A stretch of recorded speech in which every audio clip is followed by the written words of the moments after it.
समाज में भूत प्रेतों को लेकर बहुत सारी भ्रांतियां विद्यमान हैं। कभी कभी तो किसी स्थान या व्यक्ति विशेष में भूत या प्रेतात्मा होने की घटना हर किसी के सुनने में आती है। कहीं कहीं तो किसी औरत के डायन होने की बात भी सुनने में आती है। किसी ने कम तो किसी ने ज्यादा, लेकिन हर किसी ने भूत प्रेतों के बारे में देखा सुना जरूर है। अब प्रश्न उठता है, क्या भूत प्रेत होते हैं? भूत प्रेत होते हैं अथवा नहीं, यह निश्चित करने से पहले मैं आपको बताना चाहूंगा कि जिन लोगों ने भूत प्रेतों को देखा है अथवा देखने का दावा करते हैं, अक्सर यह देखा गया है कि वे लोग मानसिक रूप से बीमार होते हैं। जो सुनने में विश्वास रखते हैं वो अपनी आस्थाओं से ठगे जाते हैं। ऐसे मानसिक विकृतियों से ग्रसित लोगों की बातों को सुनकर भूत प्रेतों के अस्तित्व को स्वीकार नहीं किया जा सकता। बहुत से लोग ऐसे हैं जो यह दावा करते हैं कि उनकी किसी प्रेत आत्मा से दोस्ती है, लेकिन मैंने आज तक कोई ऐसा व्यक्ति नहीं देखा जो यह प्रमाणित कर सके। इसलिए मैं आपसे भी कहना चाहूंगा कि ऐसे अंधविश्वास से ग्रसित लोगों से दूर रहें। जब तक कोई ठोस सबूत पेश ना कर दे, तब तक किसी की सुनी सुनाई बातों पर विश्वास करके भूतों से डरने की कोई आवश्यकता नहीं। लेकिन प्रश्न अब भी ज्यों का त्यों बना हुआ है, क्या भूत प्रेत होते हैं? हां, होते हैं, लेकिन आपको डरने की कोई आवश्यकता नहीं। कैसे होते हैं और क्या होते हैं, यह मैं आपको विस्तार से बताने वाला हूं। भूत प्रेत कैसे और क्या होते हैं, हम सभी जानते हैं। इस दुनिया में रहने वाला हर इंसान एक दिन यह भौतिक शरीर छोड़ देता है। अब यह अलग बात है कि वो शरीर स्वेच्छा से छोड़ता है या अनिच्छा से। मान लीजिए आप लंबे समय से किसी किराए के मकान में रह रहे हैं।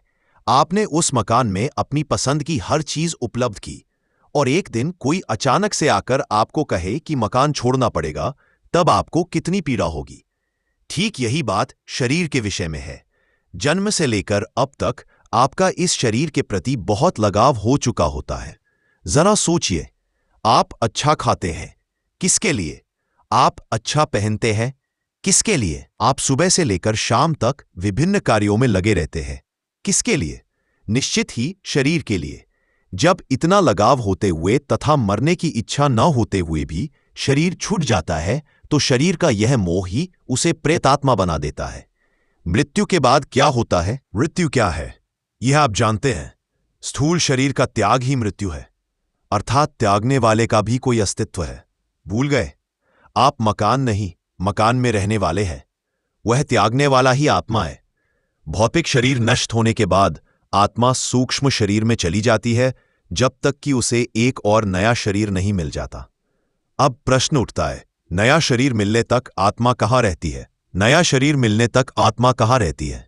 जिस तरह भौतिक शरीरधारी आत्माओं के लिए भौतिक जगत है, ठीक उसी तरह सूक्ष्म शरीरधारी आत्माओं के लिए सूक्ष्म जगत है, जो हमारे इस स्थूल जगत से छुपा हुआ है। वहां रहने वाली सूक्ष्म शरीरधारी आत्माएं प्रकाश की तरह चमकती है। आमतौर पर सूक्ष्म शरीर होते तथा अपने ही क्षेत्र में सीमित होने के कारण वह हमारे लिए अदृश्य बने रहते हैं। यही अदृश्य आत्माएं प्रेतात्माएं कहलाती हैं। जैसा कि हमने ऊपर की पंक्तियों में बताया है, शरीर और संसार से आसक्ति ही मनुष्य के प्रेतात्मा बनने का कारण है। अब प्रश्न उठता है, क्या प्रेतात्माएं केवल बुरी होती है? क्या प्रेतात्माएं केवल बुरी होती है? जिस तरह भौतिक जगत में अच्छे और बुरे दोनों ही प्रकार के मनुष्य होते हैं, उसी तरह सूक्ष्म जगत में भी अच्छी और बुरी दोनों प्रकार की प्रेत आत्माएं निवास करती हैं। सूक्ष्म जगत की अच्छी आत्माएं लोगों को ऊंचा उठाने और आगे बढ़ाने में सहायक होती है, जबकि बुरी आत्माएं संसार के प्रति आसक्ति होने के कारण किसी कमजोर मन वाले शरीर को वश में करके अपनी अतृप्त इच्छाओं को पूर्ण करने की कोशिश करती हैं। लेकिन डरने की कोई आवश्यकता नहीं, क्योंकि इन दुष्ट आत्माओं के पास कोई ऐसी विलक्षण शक्ति नहीं होती जिससे यह आपका नुकसान कर सके। ये केवल आपको डरा सकती है।